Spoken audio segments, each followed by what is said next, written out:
Headers, jangan tempel ke engine. TTS. Voice, một giọng nữ Indonesia trưởng thành, tenang, dan tegas. Saran, engine. Speed equals 1. Zero pitch equals 0. Language equals Indonesian. Jika engine mendukung global emotion, B1 to B3 kamsedi. B4 tense, naik. B5 tegas marah, terkendali. B6, hangat. Set manual. Body. Bebas, tag. Paste below. Satu malam sebelum akad, saya berdiri di depan sebuah pintu apartemen. Jari saya melayang di udara, 1 sentimeter dari tombol bel. Saya tidak menekannya, karena dari balik pintu itu, saya mendengar calon ibu mertua saya tertawa. Tawa puas. Tawa orang yang merasa baru saja memenangkan sesuatu. Besok dia resmi jadi milik kita, kata beliau. Apartemennya, tabungan ibunya, semua tinggal dipindahkan. Saya berdiri membatu. Gaun pengantin saya masih tergantung rapi di kamar kos dan di tangan saya. Ponsel sudah merekam selama 3 menit 40 detik. Halo, sahabat kisah. Selamat datang kembali di kanal ini. Tempat kita berbagi cerita nyata tentang rumah tangga, pengkhianatan, dan harga diri seorang perempuan. Kalau cerita hari ini menyentuh hati Anda, jangan lupa tekan tombol berlangganan. Mari kita mulai.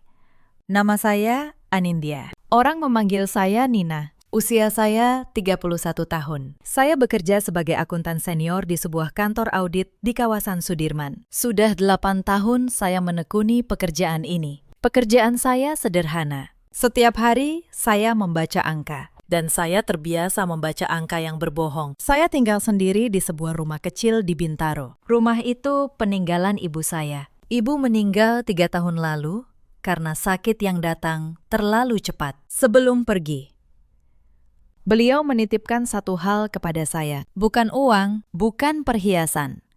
Hanya sebuah pesan. Nak, jangan pernah mengecilkan dirimu hanya supaya muat di hidup orang lain. Saat itu, saya belum benar-benar paham. Saya baru paham malam ini, 5 tahun lalu. Saya bertemu Rangga di sebuah acara perusahaan. Saya baru saja dipromosikan. Dia lead engineer yang baru pindah dari kantor cabang. Malam itu, saya memenangkan undian, sebuah jam tangan. Rangga yang membawakan kotaknya untuk saya. Dia tersenyum. Selamat. Ya, senyum itu seperti angin sore. Sejuk. Membuat orang lengah tanpa sempat waspada. Kami berpacaran 5 tahun. 5 tahun yang saya kira adalah 5 tahun paling jujur dalam hidup saya. Rangga selalu lembut, tidak pernah meninggikan suara, selalu mengantar saya pulang, selalu ingat tanggal-tanggal kecil. Saya pikir saya beruntung. Pertama kali bertemu ibunya, Bu Hartini menggenggam tangan saya erat. Suaranya manis seperti madu. Tante suka sekali sama anak ini. Rajin, tidak banyak gaya, dan mandiri. Anak perempuan zaman sekarang jarang yang begini. Saya terharu. Saya pikir saya menemukan keluarga mertua yang baik. Saya pikir saya beruntung 2 kali. Adik Rangga, Vina, masih kuliah waktu itu. Dia memanggil saya Mbak dengan riang. Bercerita tentang cita-citanya. Tentang ingin menjadi perempuan mandiri seperti saya. Saya bahkan membelikannya buku. Sesekali membayari kursusnya. Saya menganggap dia adik sendiri, 5 tahun. Makan malam keluarga setiap akhir pekan. Genggaman tangan yang hangat. Panggilan anak sendiri yang terdengar tulus. Ternyata semuanya panggung. Dan saya tokoh utama yang paling tidak tahu apa-apa. Mari saya ceritakan dari awal malam itu. Sore tadi saya berkunjung ke apartemen keluarga Rangga di kawasan Kelapa Gading. Besok adalah hari akad. Saya datang untuk pamit, mengembalikan beberapa peralatan, dan membicarakan teknis acara terakhir. Suasananya hangat. Bu Hartini memasak rendang. Vina sibuk dengan dekorasi. Rangga merangkul saya, berbisik bahwa besok adalah hari paling membahagiakan. Saya pulang dengan hati ringan. Mobil saya sudah hampir setengah jalan menuju Bintaro ketika saya tersadar. Kardigan saya tertinggal. Bukan kardigan biasa, itu rajutan warna krem dengan kerafi di tepi kerahnya. Ibu saya dulu menyulam 2 kuntung bunga kecil dengan tangannya sendiri. Jahitan demi jahitan. Seolah beliau menjahit seluruh hidupnya di sana. Kardigan itu pesan terakhir ibu. Sesuatu yang tidak bisa saya tinggalkan di rumah orang lain. Meskipun besok, rumah itu akan menjadi keluarga saya. Saya memutar setir. Saya kembali ke Kelapa Gading. Lampu koridor berwarna kuning pucat. Sepatu saya mengetuk lantai dengan suara kering. Di depan pintu, saya menarik napas. Saya hanya perlu menekan bel, tersenyum, mengambil kardigan, lalu pulang. Sederhana. Saya mengangkat tangan. Jari saya melayang di depan tombol bel. Dan saat itulah suara itu terdengar. Suara Bu Hartini. Keras. Seolah sedang menelepon seseorang tanpa peduli ada orang di luar. Si Nina itu baru saja pulang. Aduh, Tante sampai capek sendiri lihat caranya tersenyum. Palsu semua. Saya terpaku. Jari saya membeku di udara. Suara lain menyahut. Wina. Nadanya mengejek. Ibu jago banget akting. Tadi aku hampir ketawa di depannya. Di dalam, Bu Hartini tertawa terbahak-bahak. Tawa orang yang baru memenangkan permainan kartu. Ya harus akting dong. Kalau tidak akting, bagaimana caranya kita bisa dapat apartemen bulan madunya itu? Apartemen di Pondok Indah, dekat sekolah internasional. Luas 120 meter. Sekarang harganya tidak kurang dari 8 miliar. Kamu tahu tidak? Telinga saya berdengung. Apartemen bulan madu itu yang dibeli atas nama saya, yang uang mukanya saya kumpulkan dari kerja 6 tahun. Ditambah warisan ibu. Rangga dulu berkata lembut, atas nama kamu juga tidak apa-apa. Kan kita suami istri. Milikku, milikmu, milikmu, milikku. Dan saya percaya. Saya percaya dengan seluruh masa muda saya. Vina mendesah. Suaranya bersemangat seperti anak kecil yang dapat hadiah. Nanti setelah menikah, rumah itu jadi milik Mas Rangga. Balik nama gampang. Setelah itu, kita jual. Uangnya cukup buat Mas Rangga buka usaha, kan? Jantung saya berdebar. Seolah ingin menghancurkan tulang rusuk saya sendiri. Balik nama, jual. Setiap kata seperti tamparan, bukan di wajah, tapi langsung ke harga diri saya. Bu Hartini melanjutkan. Suaranya makin tanpa beban. Bukan cuma apartemennya. Ibunya dulu kan pengusaha kecil. Pasti ninggalin tabungan banyak. Setelah nikah, suruh Rangga bujuk pelan-pelan. Biar uangnya dipegang kita. Nanti Vina mau beli mobil. Ibu bisa bantu. Saya bersandar di dinding koridor. Kedua kaki saya lemas. Keringat dingin mengalir di punggung. Meresap melalui blus saya seperti es. Lalu Vina menambahkan satu hal yang membuat saya benar-benar mati rasa. Oh ya, Bu, nanti pas akad, aku pura-pura nangis sedikit ya. Aku bilang Mas Rangga sayang banget sama Mbak Nina. Biar makin meyakinkan. Mereka tertawa bersama. Saya berdiri di luar pintu. Tangan masih melayang di depan bel. Tidak mampu menekannya. Pintu kayu di hadapan saya tidak terbuka. Tapi kata-kata dari dalam menembus telinga saya, menusuk jantung saya. Lebih tajam daripada pisau manapun. Ternyata 5 tahun cinta, makan malam keluarga, genggaman tangan yang hangat. Semuanya hanya sandiwara yang dirancang sangat rapi. Dan saya adalah penonton sekaligus korban yang membayar tiketnya sendiri. Tapi saya tidak menangis. Entah dari mana, jari saya bergerak sendiri. Saya keluarkan ponsel dari tas. Saya buka aplikasi perekam. Saya tekan tombol rekam. Lalu saya tempelkan ponsel itu ke celah pintu. 3 menit 40 detik. Itu durasi yang akhirnya mengubah seluruh hidup saya. Selama 3 menit itu, mereka masih bicara tentang berapa lama proses balik nama, tentang siapa yang akan mengurus penjualan, tentang bagaimana cara membujuk saya menyerahkan rekening tabungan ibu. Bu Hartini bahkan tertawa kecil saat berkata, anak itu terlalu baik, terlalu percaya. Untung kita yang dapat, untung kita yang dapat. Saya menatap pintu itu untuk terakhir kalinya. Lalu saya berbalik. Saya tidak jadi mengambil kardigan. Saya akan kembali untuk itu nanti. Dengan cara saya sendiri. Di lift. Saya melihat bayangan saya di cermin. Seorang perempuan yang besok seharusnya menjadi pengantin. Wajah saya pucat, tapi mata saya tidak lagi gemetar. Untuk pertama kalinya dalam 5 tahun, kepala saya benar-benar jernih. Saya akuntan. Saya terbiasa membaca angka yang berbohong. Dan malam ini, saya baru saja menemukan pembukuan paling kotor yang pernah saya baca. Malam itu, saya tidak pulang ke Bintaro. Saya menyetir ke sebuah hotel kecil dekat kantor. Saya butuh tempat berpikir yang bukan rumah keluarga Rangga. Dan bukan rumah saya yang penuh kenangan ibu. Pukul 11 malam, saya menelpon satu orang, Bu Maharani. Beliau pengacara, dulu klien firma audit saya, lalu menjadi sahabat. Saya tahu menelpon selarut ini tidak sopan, tapi saya juga tahu ada hal yang tidak bisa menunggu pagi. Nina, ada apa malam-malam begini? Bukannya besok kamu akad? Bu, kata saya. Suara saya datar. Saya butuh bantuan dan saya butuh malam ini juga. Saya ceritakan semuanya. Dari kardigan. Dari rekaman 3 menit 40 detik sampai apartemen Pondok Indah atas nama saya. Bu Maharani diam mendengarkan. Ketika saya selesai, beliau menghela napas panjang. Untung sekali kamu, kata beliau, pelan. Untung kamu kembali mengambil kardigan itu. Dan lebih beruntung lagi, kamu sempat merekam. Sekarang dengarkan saya baik-baik. Mulai sekarang, kamu jangan luluh. Keluarga itu akan mencoba segala cara. Menelepon, datang. Menangis, mengancam. Tujuan mereka cuma satu, membuatmu ragu. Jangan beri mereka satu pun dokumen asli. Dan kalau bicara, bicaralah hanya di depan saya. Kata-kata itu bukan menghibur, tapi seperti pelampung yang dilemparkan tepat waktu. Saya tutup telepon. Lalu saya buka laptop. Saya akuntan. Kalau ada satu hal yang saya kuasai, itu adalah menyusun bukti. Sepanjang malam, saya tidak tidur.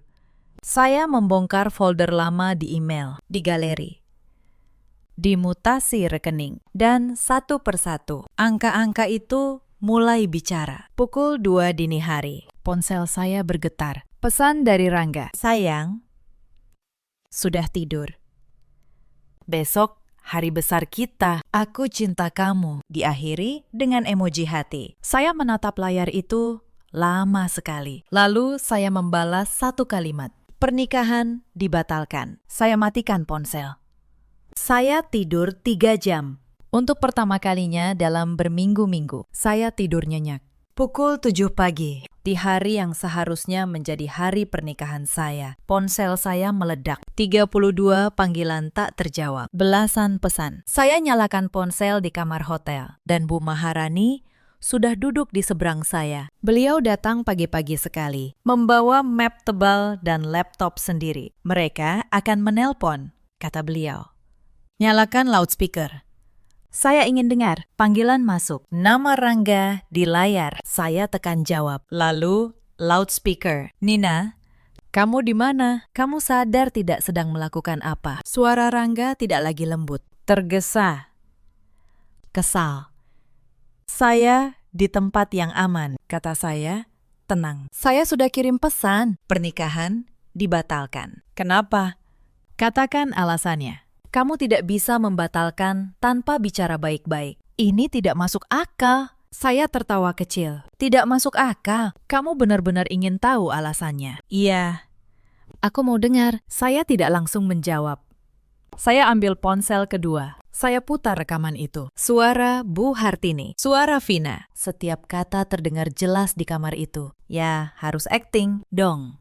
Setelah itu, kita jual. Aku pura-pura nangis sedikit. Ya, di seberang sana, hening.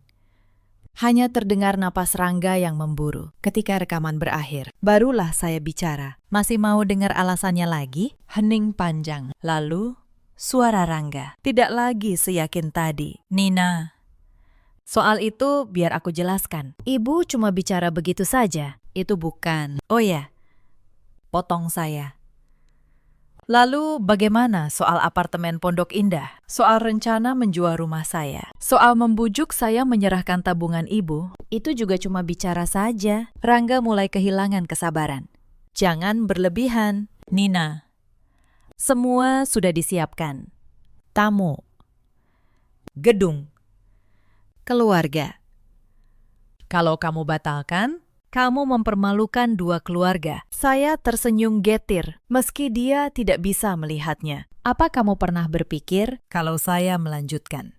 Saya akan kehilangan seluruh hidup saya. Rangga terdiam. Lalu, suara lain masuk. Bu Hartini.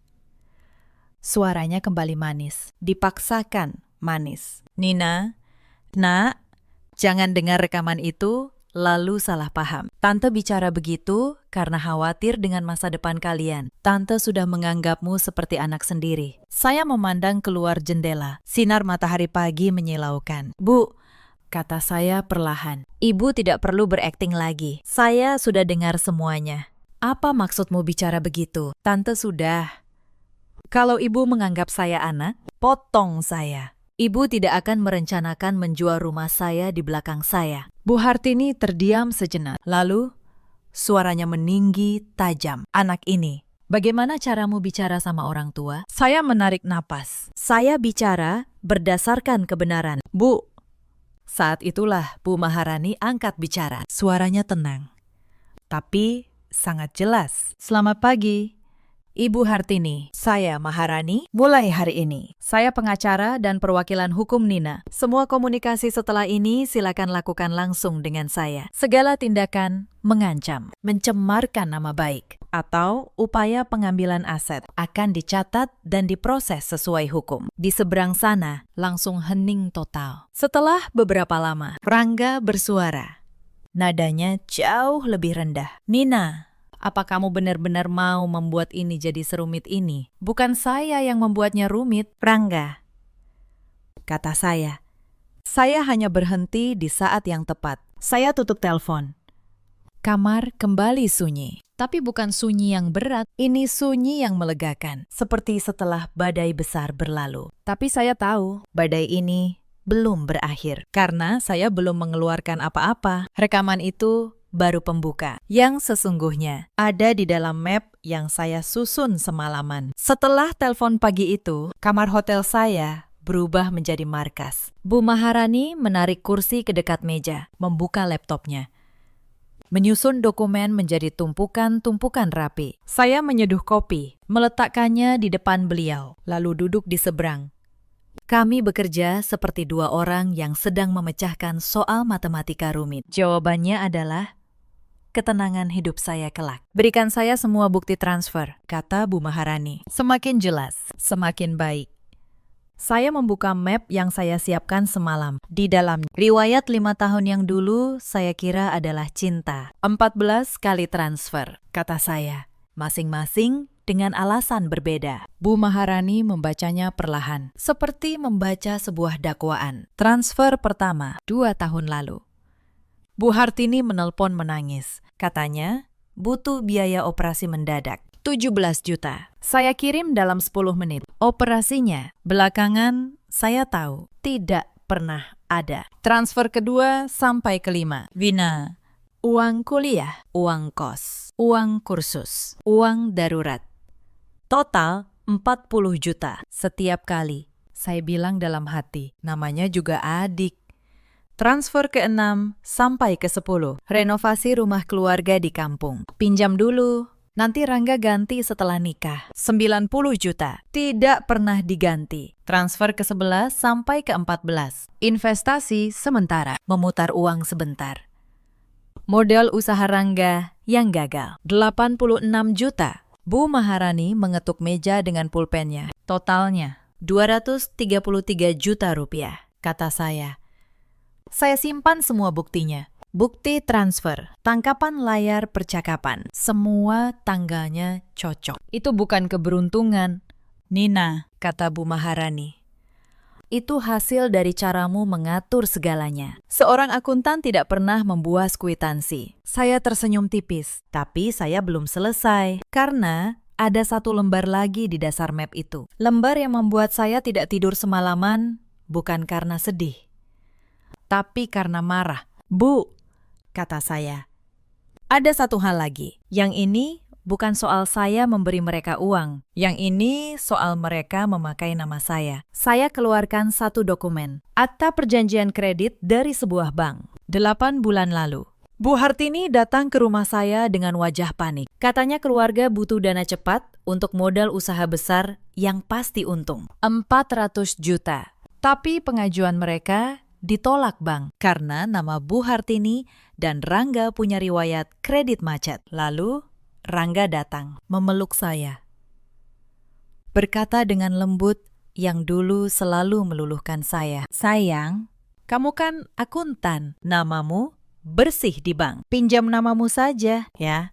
Cuma formalitas. Nanti cicilannya kami yang bayar. Kamu tidak akan keluar uang sepeser pun. Saya, yang waktu itu masih percaya, menandatangani dana cair 400 juta atas nama saya. Jaminannya sebagian adalah sertifikat rumah ibu di Bintaro yang saya ikutkan karena Rangga bersikeras biar disetujui cepat selama 8 bulan. Mereka memang membayar cicilan tepat waktu. Saya pikir semua aman. Saya tidak tahu. Itu hanya bagian dari kesabaran panjang mereka. Karena begitu saya resmi menjadi istri Rangga dan apartemen sudah balik nama. Mereka tidak perlu lagi membayar apapun. Utang itu akan menjadi utang saya selamanya. Dan rumah ibu saya akan menjadi jaminan yang bisa mereka korbankan kapan saja. Saya baru menyadari semuanya tadi malam saat menyusun angka-angka itu berjajar di layar laptop. Pola itu terlalu rapi untuk menjadi kebetulan. Saya akuntan. Saya tahu seperti apa bentuk penipuan yang disusun bertahap. Bu Maharani menatap dokumen itu lama. Wajahnya yang biasa tenang, sekarang serius. Nina, ini bukan lagi soal keluarga yang matre. Ini soal seseorang yang menjadikanmu penjamin utang tanpa kamu benar-benar paham risikonya. Dan kalau mereka berniat lepas tangan setelah menikah, ini bisa menjadi masalah hukum yang serius. Untuk mereka, pukul 11 siang, ponsel berbunyi lagi. Kali ini, Bu Hartini. Saya nyalakan loudspeaker. Suara beliau sudah berubah. Tidak lagi manis, tidak lagi menangis. Mengancam. Nina, kamu pikir kamu siapa? Mempermalukan keluarga kami di hari pernikahan. Tante akan laporkan kamu. Kamu sudah merusak nama baik keluarga kami. Kamu kira rekaman murahan itu bisa apa? Saya menatap Bu Maharani. Beliau mengangguk tenang. Bu, kata saya. Sebelum ibu bicara soal laporan, saya mau tanya satu hal. Soal kredit 400 juta atas nama saya. Yang cicilannya katanya ibu yang bayar. Itu masih akan dibayar. Hening sejenak. Lalu Bu Hartini menjawab, terlalu cepat. Kredit apa? Tante tidak tahu apa-apa soal kredit. Itu kan namamu sendiri, urusanmu sendiri. Saya menutup mata sebentar. Itulah jawaban yang saya tunggu. Beliau baru saja menyangkal di depan seorang pengacara dan sebuah rekaman yang sedang berjalan. Baik, Bu, kata saya pelan. Terima kasih sudah memperjelas. Bu Maharani mengangkat tangannya, memberi isyarat agar saya tetap ditelepon. Lalu beliau bicara dengan suara yang dingin dan terukur. Ibu Hartini, perkenalkan kembali. Saya Maharani, pengacara Nina. Saya ingin memastikan satu hal yang baru saja Ibu sampaikan. Ibu menyatakan tidak mengetahui apapun soal kredit 400 juta itu dan menyebutnya urusan pribadi Nina. Apakah benar begitu? Di seberang sana, Bu Hartini tampak menyadari ada yang salah. Suaranya berubah ragu. Maksud saya. Itu kan memang atas nama dia. Baik, kata Bu Maharani. Saya catat. Karena kebetulan, semua percakapan WhatsApp saat pengajuan kredit itu masih tersimpan. Termasuk pesan dari Bapak Rangga yang meminta Nina menandatangani. Dengan janji cicilan ditanggung keluarga, termasuk transfer cicilan 8 bulan yang berasal dari rekening ibu sendiri. Jadi pernyataan ibu barusan bahwa ibu tidak tahu apa-apa bertentangan dengan bukti yang ada. Hening panjang di seberang. Lalu terdengar suara Vina menyahut. Dia rupanya ada di dekat ibunya. Suaranya mulai bergetar, dibuat-buat. Mbak Nina, kok tega sih sama kami? Kami kan keluarga. Aku selama ini sayang sama Mbak. Mbak tega banget bawa-bawa pengacara. Mau penjarakan ibuku. Dulu, suara seperti ini akan membuat saya luluh. Dulu, saya akan minta maaf. Merasa bersalah.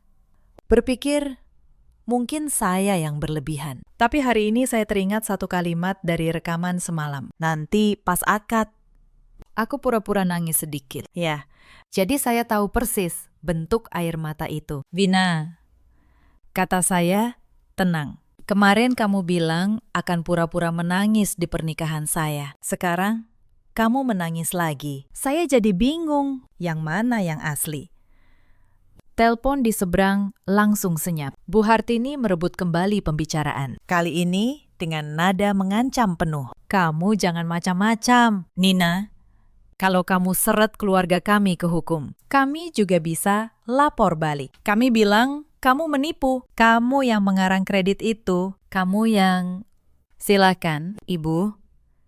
Potong Bu Maharani. Suaranya tetap rata. Silakan lapor. Tapi izinkan saya jelaskan posisinya secara hukum. Pertama, menjadikan seseorang penjamin atau peminjam dengan informasi yang tidak benar, lalu berniat mengalihkan seluruh kewajiban kepadanya, dapat masuk ranah penipuan. Kedua, rekaman yang Ibu sebut murahan itu adalah rekaman yang dibuat oleh salah satu pihak dalam percakapan. Di tempat Nina berhak berada sebagai calon menantu. Ketiga, ancaman yang baru saja Ibu sampaikan untuk membuat laporan palsu juga terekam sekarang. Jadi, sebelum Ibu memutuskan melapor, sebaiknya Ibu berkonsultasi dulu dengan pengacara Ibu sendiri. Tidak ada jawaban dari seberang, hanya napas yang berat. Beberapa saat kemudian, suara Rangga masuk menggantikan ibunya. Dan kali ini, nadanya benar-benar berbeda. Bukan marah, bukan tergesa, tapi seperti orang yang baru menyadari tanah di bawah kakinya runtuh. Nina, katanya.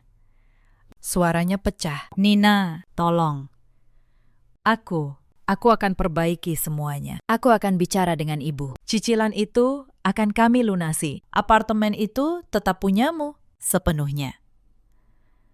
Tolong jangan lakukan ini. Aku mohon. Aku benar-benar sayang sama kamu. Percayalah.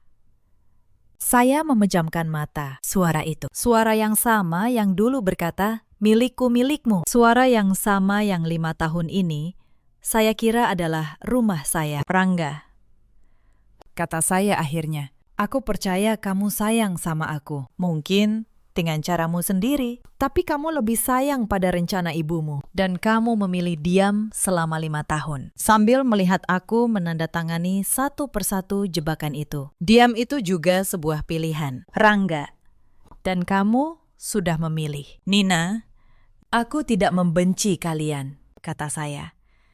Dan saya sadar, itu benar. Aku hanya berhenti, tepat sebelum aku kehilangan segalanya. Lalu saya menatap Bu Maharani, dan saya ucapkan permintaan terakhir saya pagi itu. Bu, saya minta tolong satu hal lagi. Uang 233 juta yang keluarga Rangga pinjam dari saya selama 5 tahun ini. Saya mau menagihnya kembali, dan kredit 400 juta itu. Saya mau seluruh kewajiban dan jaminannya dipindahkan ke pihak yang sebenarnya memakai uang itu. Sertifikat rumah ibu saya harus bersih kembali. Bu Maharani mengangguk. Siapkan saja semua bukti transfer dan dokumennya. Sisanya biar saya yang urus. Saya berdiri, melangkah ke meja, membuka map. Bukti transfer berjajar satu persatu di depan mata saya. Setiap angka seperti pengingat. Untung saya simpan semuanya, gumam saya. Di luar sana, Jakarta sudah memasuki pagi yang sibuk. Orang-orang masih pergi ke pesta pernikahan, masih mengucapkan selamat, masih percaya pada foto-foto yang indah. Sementara saya di kamar kecil ini, selangkah demi selangkah, membongkar jebakan yang sudah dipasang selama 5 tahun. Tapi sebelum saya sempat menyusun langkah berikutnya, mereka melakukan satu hal lagi yang justru mempercepat kehancuran mereka sendiri. Siang itu, Bu Maharani menelepon saya dengan nada serius. Nina, kamu kerja di kantor audit di Sudirman, kan? Tadi ada perempuan menelpon ke resepsionis kantormu, mengaku saudaramu. Dia bertanya soal jadwalmu, soal rekening gajimu, dan soal apakah kamu punya pinjaman lain? Resepsionisnya curiga, tidak memberi informasi apapun, lalu lapor ke HRD. Saya menutup mata sebentar. Saya tahu siapa perempuan itu. Vina. Mereka mencoba mencari celah. Lanjut Bu Maharani. Mereka ingin tahu Apakah ada utang lain yang bisa mereka pakai untuk menekanmu? Atau apakah mereka bisa menghubungi atasanmu untuk merusak reputasimu? Ini bagus. Nina, bagus untuk kita. Karena tindakan ini juga bisa kita catat sebagai upaya intimidasi. Saya menelepon Pak Dirga, sahabat saya di tim audit. Saya ceritakan secukupnya. Tanpa drama. Pak Dirga, yang sudah lama saya percaya, hanya berkata satu hal. Nina, di kantor ini, kamu dinilai dari kerjamu, bukan dari gosip. Siapapun yang menelpon, tidak akan mengubah satu angka pun di laporan kinerjamu. Tenang saja. Hari itu saya sadar satu hal. 5 tahun ini, saya selalu takut kehilangan keluarga Rangga. Saya takut dianggap menantu yang buruk, takut merusak keharmonisan. Padahal, selama ini yang menjaga saya bukanlah mereka, tapi pekerjaan saya, sahabat-sahabat saya, dan kebiasaan saya menyimpan setiap bukti. Hal-hal yang saya bangun sendiri, dengan tangan saya sendiri. Malam itu, ketika Vina mencoba mengirim pesan panjang penuh tuduhan ke ponsel saya tidak membalas. Saya hanya menangkap layarnya, lalu meneruskannya ke Bu Maharani. Map itu menjadi semakin tebal, dan setiap kali mereka menyerang, mereka sebenarnya hanya menambah amunisi di tangan saya. Hari yang seharusnya menjadi hari pernikahan saya tetap berjalan, tapi dengan cerita yang sama sekali berbeda. Pukul 1 siang, undangan sudah datang ke gedung. Dekorasi sudah terpasang. Pelaminan dengan rangkaian bunga putih sudah berdiri megah. Hanya saja, mempelai wanitanya tidak ada. Dan kabar bahwa pernikahan dibatalkan menyebar dari satu meja ke meja lain seperti api. Saya tahu semua itu, karena keluarga besar Rangga memutuskan datang ke gedung untuk menyelamatkan muka. Mereka memberitahu para tamu bahwa sayalah yang melarikan diri. Bahwa saya perempuan tidak tahu malu yang membatalkan di menit terakhir. Bahwa saya sakit jiwa. Bu Maharani yang memberitahu saya. Mereka sedang menggiring opini. Nina, kalau kamu diam, kamu yang akan jadi penjahat di cerita ini. Pertanyaannya, apa kamu mau datang? Saya berpikir sejenak. Lalu saya menjawab, saya datang. Saya tidak datang dengan gaun pengantin. Saya datang dengan blus kerja yang rapi. Dan di luarnya, saya kenakan kardigan krem rajutan ibu. Kardigan yang semalam membuat saya memutar mobil. Kardigan yang menyelamatkan hidup saya. Pagi tadi, Bu Maharani sudah mengambilnya dari apartemen keluarga Rangga secara resmi. Disaksikan sebagai barang milik saya. Saya melangkah masuk ke gedung itu dengan kepala tegak. Ratusan pasang mata menatap saya. Bisik-bisik menyebar di pelaminan. Bu Hartini berdiri dengan wajah merah. Vina di sampingnya. Dan Rangga pucat, tidak berani menatap saya. Bu Hartini langsung menyerang begitu melihat saya. Itu dia, perempuan yang mempermalukan kami. Pergi kamu, beraninya kamu datang ke sini setelah merusak segalanya. Ruangan hening. Semua menunggu saya menangis atau lari atau membantah dengan suara pecah. Saya tidak melakukan satu pun dari itu. Saya berjalan tenang ke depan, mengambil mikrofon yang tergeletak di meja pembawa acara, dan saya bicara dengan suara yang jelas. Selamat siang, Bapak dan Ibu sekalian. Terima kasih sudah datang. Saya Nina, perempuan yang katanya melarikan diri dari pernikahan ini. Saya berhenti sejenak. Lalu saya melanjutkan. Sebelum kalian percaya pada cerita yang sudah disebar, izinkan saya memutar satu rekaman. Rekaman ini dibuat semalam di depan pintu apartemen keluarga calon suami saya. Saat saya kembali untuk mengambil kardigan peninggalan ibu saya, Bu Hartini berteriak, "Jangan dengarkan dia. Dia mengada-ada." Tapi saya sudah menekan tombol dan rekaman itu mengalir keluar dari pengeras suara gedung, mengisi seluruh ruangan yang sebelumnya disiapkan untuk pesta saya. Suara Bu Hartini, "Ya harus acting dong. Kalau tidak acting, bagaimana caranya kita bisa dapat apartemen bulan madunya itu?" Suara Vina, "Nanti setelah menikah, rumah itu jadi milik Mas Rangga. Setelah itu, kita jual." Suara Bu Hartini lagi, "Anak itu terlalu baik, terlalu percaya." Untung kita yang dapat. Setiap kata menggema di gedung itu. Wajah-wajah para tamu berubah. Bisik-bisik yang tadi mengarah ke saya, kini berbalik arah. Beberapa kerabat Rangga sendiri menundukkan kepala. Bu Hartini terhuyung. Vina menutup wajahnya. Rangga berdiri membeku di pelaminan yang seharusnya menjadi tempat kami berbahagia. Ketika rekaman berhenti, ruangan benar-benar sunyi. Saya mengangkat mikrofon sekali lagi. Saya tidak datang ke sini untuk membalas dendam, kata saya. Saya datang untuk satu hal saja, supaya kalian semua tahu bahwa saya tidak gila. Dan saya tidak lari karena takut. Saya berhenti karena saya mendengar kebenaran. Itu saja. Saya menatap Bu Hartini. Lalu Rangga, satu persatu. Soal selebihnya, kata saya. Biarkan hukum yang bicara. Pengacara saya akan menghubungi kalian. Selamat siang. Lalu saya berbalik dan saya berjalan keluar. Kali ini, tidak ada satupun bisik-bisik yang berani menyalahkan saya. Badai itu tidak selesai dalam sehari. Tapi mulai hari itu, saya tidak lagi berdiri di pihak yang lemah. Minggu pertama setelah pernikahan batal, telepon dari keluarga Rangga datang bertubi-tubi. Persis seperti yang Bu Maharani peringatkan. Mula-mula, membujuk. Bu Hartini menelpon dengan suara serak, mengaku khilaf, meminta saya menganggap semua itu salah paham. Lalu, ketika bujukan gagal, datang ancaman.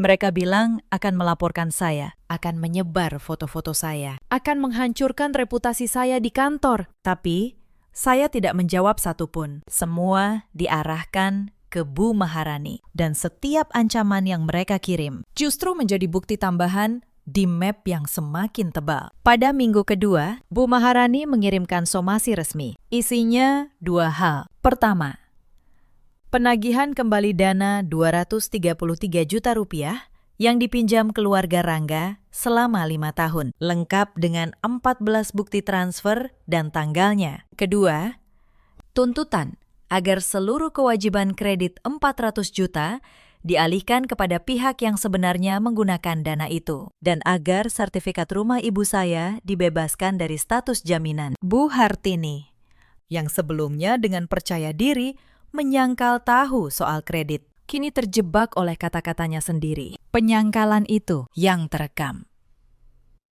justru memberatkan posisinya, karena di hadapan bank dan hukum ada percakapan yang membuktikan dialah dan Rangga yang meminta saya menandatangani. Ada riwayat cicilan dari rekening mereka, dan ada rencana yang terekam jelas untuk melepaskan tanggung jawab itu kepada saya setelah menikah. Pengacara keluarga Rangga, yang akhirnya mereka sewa, dengan cepat memahami bahwa posisi kliennya sangat lemah. Maju ke pengadilan berarti membuka semua rekaman dan dokumen itu ke publik, dan itu hanya akan menghancurkan nama keluarga Rangga lebih jauh. Maka mereka memilih berdamai. Dalam pertemuan mediasi, untuk pertama kalinya sejak hari itu, saya bertemu mereka secara langsung. Bu Hartini tidak lagi tertawa puas. Wajahnya tua dan lelah.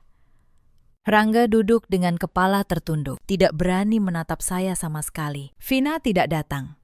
Hasil kesepakatannya, saya terima dengan tenang.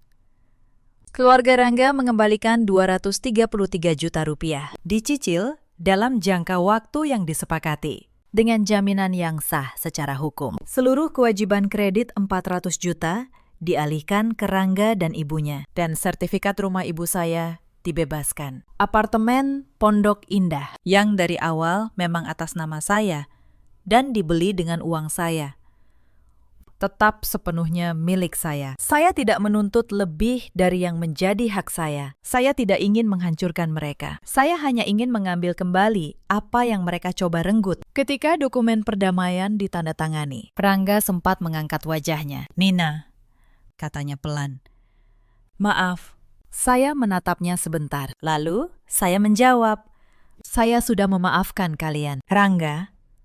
Bukan untuk kalian, tapi untuk diri saya sendiri, supaya saya bisa melanjutkan hidup tanpa membawa beban kalian." Saya berdiri, mengambil map saya, dan keluar dari ruangan itu. Untuk terakhir kalinya, beberapa bulan kemudian, kabar tentang keluarga itu sampai juga ke telinga saya, tanpa saya cari. Usaha yang dulu mereka rencanakan dengan uang saya tidak pernah berjalan. Beban cicilan kredit 400 juta kini sepenuhnya di pundak mereka. Rangga, kata orang, semakin sering bertengkar dengan ibunya, saling menyalahkan atas rencana yang gagal. Rina, yang dulu bermimpi menjadi perempuan mandiri dengan meniru saya, kini sibuk mencari sosok lain untuk ditumpangi. Saya tidak merasa senang mendengarnya, tapi saya juga tidak merasa bersalah. Itu bukan karma yang saya kirimkan. Itu hanya buah dari benih yang mereka tanam sendiri. Hidup saya setelah itu tidak langsung menjadi cerah. Tidak ada perayaan. Tidak ada kembang api. Yang ada hanyalah hari-hari yang perlahan kembali menjadi milik saya sendiri. Beberapa hari setelah mediasi, saya kembali ke kantor. Rekan-rekan tahu pernikahan saya batal. Tapi tidak ada yang tahu seluruh ceritanya. Pak Dirga, sahabat saya di tim audit, satu-satunya yang saya percaya, hanya menepuk bahu saya dan berkata, "Selamat datang kembali. Angka-angka di sini merindukanmu." Saya tersenyum. Untuk pertama kalinya dalam berhari-hari. Senyum itu bukan senyum yang dipaksakan. Saya kembali tenggelam dalam pekerjaan, bukan untuk melarikan diri. Tapi karena di sanalah saya menemukan kembali siapa diri saya. Bukan calon menantu siapa-siapa, bukan korban siapa-siapa. Hanya seorang perempuan yang pandai membaca angka. Dan kali ini, membaca dengan benar angka hidupnya sendiri. Sore itu, saya menerima email konfirmasi resmi tentang kenaikan jabatan saya. Tidak ada kemeriahan, hanya pemberitahuan singkat beserta tanggung jawab baru. Saya membacanya dengan saksama, lalu mengangguk sendirian. Inilah hasil dari hari-hari ketika saya memilih untuk berdiri tegak. Justru di saat segalanya hampir hancur, apartemen Pondok Indah itu yang dulu menjadi pusat dari seluruh rencana mereka, akhirnya saya sewakan. Saya tidak ingin tinggal di tempat yang dibangun di atas kepalsuan. Uang sewanya saya tabung untuk hal-hal yang benar-benar saya inginkan. Sertifikat rumah ibu di Bintaro yang sempat menjadi jaminan, kini kembali bersih di tangan saya. Setiap kali saya memegangnya, saya teringat pesan ibu. Suatu siang, saya mampir ke pasar dekat rumah untuk membeli sayur dan ikan. Penjual langganan bertanya, "Hari ini masak apa, Bu?" "Sayur asem dan ikan goreng," kata saya sambil tersenyum. "Sendirian kok repot-repot masak begitu?" Saya berpikir sejenak. Lalu saya menjawab, "Karena saya mau makan enak." Penjual itu tertawa. Tapi bagi saya, itu jawaban yang paling jujur. Tidak perlu alasan yang mulia. Saya repot memasak, hanya karena saya pantas diperlakukan dengan baik. Bahkan oleh diri saya sendiri. Malam harinya, saya menziarahi makam ibu. Langit mulai gelap. Angin bertiup sepoi-sepoi. Saya meletakkan seikat bunga krisan putih dan berdiri sangat lama di depan pusara itu. "Bu," kata saya pelan. "Nina tidak jadi menikah, tapi Nina sudah hidup dengan benar. Tidak ada air mata, tidak ada penyesalan, hanya ketenangan. Saya tahu, jika ibu masih ada, beliau akan mengangguk. Karena dulu beliaulah yang menyulam kardigan itu. Beliaulah yang menitipkan pesan agar saya tidak pernah mengecilkan diri. Dan tanpa kardigan itu, mungkin saya tidak akan pernah memutar mobil di malam sebelum hari pernikahan. Mungkin saya tidak akan pernah mendengar kebenaran. Ada hal-hal yang kelihatannya seperti kehilangan, ternyata adalah penyelamatan. Dalam perjalanan pulang, saya berhenti sejenak memikirkan itu. Kardigan rajutan tangan ibu yang dulu hampir saya tinggalkan. Andai malam itu saya tidak kembali, mungkin cerita ini akan berbelok ke arah yang sama sekali berbeda. Mungkin sekarang saya sudah menjadi istri Rangga, sudah kehilangan apartemen, sudah menanggung utang 400 juta seumur hidup, dan masih percaya bahwa semua itu adalah cinta. Memikirkannya, saya tersenyum tipis. Sesampainya di rumah, saya membuka lemari, mengambil kardigan itu, dan mengenakannya. Jahitannya masih sedikit canggung, warnanya masih lembut. Saya berdiri di depan cermin, menatap perempuan di dalamnya. Bukan lagi gadis yang menunggu untuk dipilih menjadi menantu. Bukan juga orang yang baru saja keluar dari sebuah tragedi. Hanya diri saya, utuh dan Cukup. Ada satu hal yang sering saya pikirkan setelah semua itu berlalu. Bukan tentang kemarahan, tapi tentang betapa banyaknya tanda yang dulu saya abaikan. Selama 5 tahun. Sebenarnya bukan tidak ada peringatan. Ada. Hanya saja saya memilih untuk tidak melihatnya. Karena saya terlalu ingin percaya. Saya ingat. Dulu, setiap kali saya mentransfer uang, Rangga selalu cepat-cepat mengalihkan pembicaraan. Tidak pernah benar-benar berterima kasih. Tidak pernah menyebut soal mengembalikan. Saya pikir itu karena kami keluarga. Dan keluarga tidak menghitung uang. Padahal, justru karena mereka menghitung saya sebagai aset. Saya ingat, Bu Hartini selalu bertanya detail tentang tabungan ibu saya. Berapa peninggalannya? Di bank mana? Apakah ada properti lain? Dulu saya pikir itu perhatian seorang calon mertua. Sekarang saya tahu, itu adalah seorang pemain yang sedang menghitung kartu lawannya. Saya ingat, saat menandatangani kredit 400 juta itu, ada satu detik di mana hati saya ragu. Tangan saya sempat berhenti di atas kertas. Tapi Rangga tersenyum, memeluk saya. Berkata, percaya sama aku. Dong. Dan saya menyingkirkan keraguan itu. Saya pikir mencintai berarti mempercayai tanpa syarat. Sekarang saya paham. Mempercayai tanpa syarat bukanlah cinta. Itu hanya menyerahkan diri tanpa perlindungan. Yang menyelamatkan saya pada akhirnya bukan kepintaran. Bukan juga keberuntungan. Yang menyelamatkan saya adalah kebiasaan kecil yang sudah tertanam dalam pekerjaan saya bertahun-tahun. Saya tidak pernah membuang bukti transfer. Saya selalu menyimpan tangkapan layar percakapan penting. Saya mencatat setiap tanggal. Bukan karena saya curiga pada Rangga, tapi karena begitulah cara seorang akuntan hidup. Dan kebiasaan itu, yang dulu sering ditertawakan teman-teman sebagai terlalu kaku, ternyata menjadi tameng yang menyelamatkan seluruh hidup saya. Bu Maharani pernah berkata kepada saya di salah satu sore ketika kami menutup berkas terakhir, "Nina, banyak perempuan yang mengalami hal serupa denganmu. Bedanya,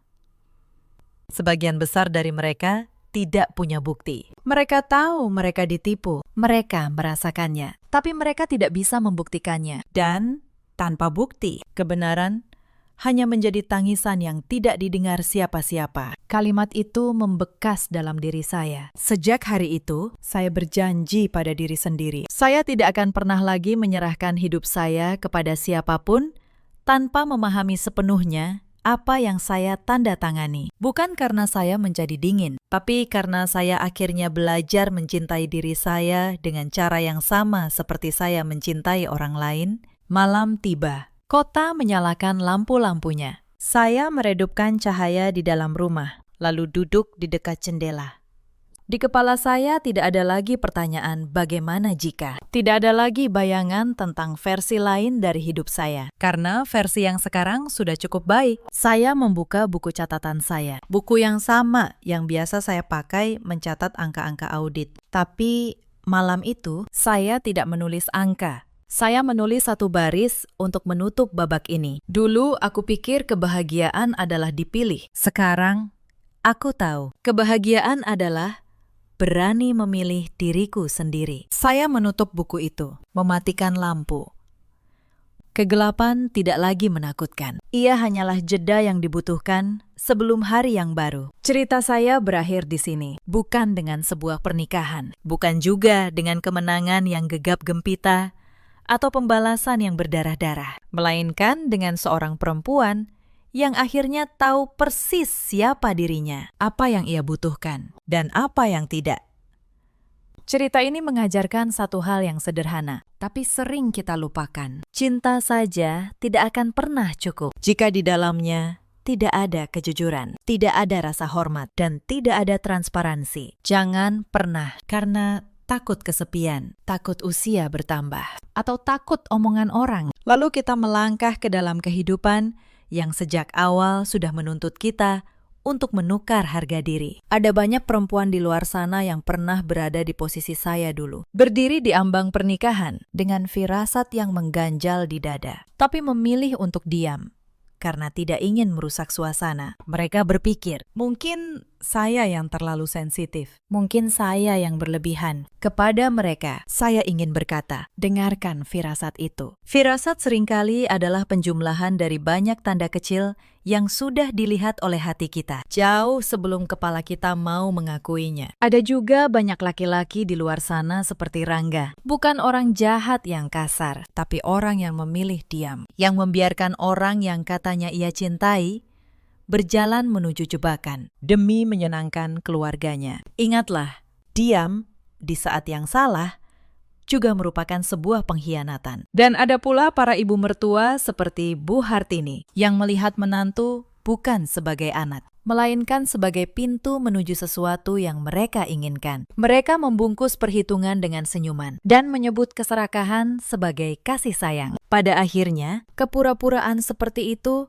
selalu meninggalkan mereka dengan tangan kosong. Pelajaran terbesar dari cerita ini adalah seorang perempuan perlu mandiri. Mandiri secara finansial, mandiri secara emosional, dan berani menetapkan batas. Seseorang yang benar-benar mencintaimu tidak akan pernah menjadikanmu sebagai aset. Ia tidak akan menganggap pengorbananmu sebagai sesuatu yang biasa. Dan ketika kamu cukup kuat untuk memilih dirimu sendiri, kamu tidak akan lagi takut kehilangan siapapun yang memang tidak pantas untuk kamu pertahankan. Dalam hidup, kita selalu punya pilihan. Kadang, berhenti tepat waktu bukanlah sebuah kegagalan. Justru itu adalah langkah maju yang paling penting yang pernah kita ambil. Membatalkan sesuatu yang salah bukanlah kekalahan. Kekalahan yang sesungguhnya adalah melangkah ke dalam kehidupan di mana sejak awal kamu sudah harus mengecilkan dirimu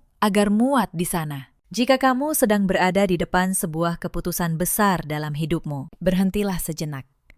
Dengarkan suara hatimu. Periksa kembali angka-angkanya kalau perlu. Karena kadang hal yang paling berani bukanlah terus melangkah maju, melainkan keberanian untuk berkata cukup. Terima kasih sudah menemani saya sampai akhir cerita ini. Jika kisah ini menyentuh hati Anda atau mengingatkan Anda pada seseorang, ceritakan pengalaman Anda di kolom komentar. Mungkin cerita Anda akan menjadi kardigan bagi perempuan lain di luar sana yang sedang berdiri di depan pintu dengan jari melayang di atas tombol bel. Sampai jumpa di cerita berikutnya.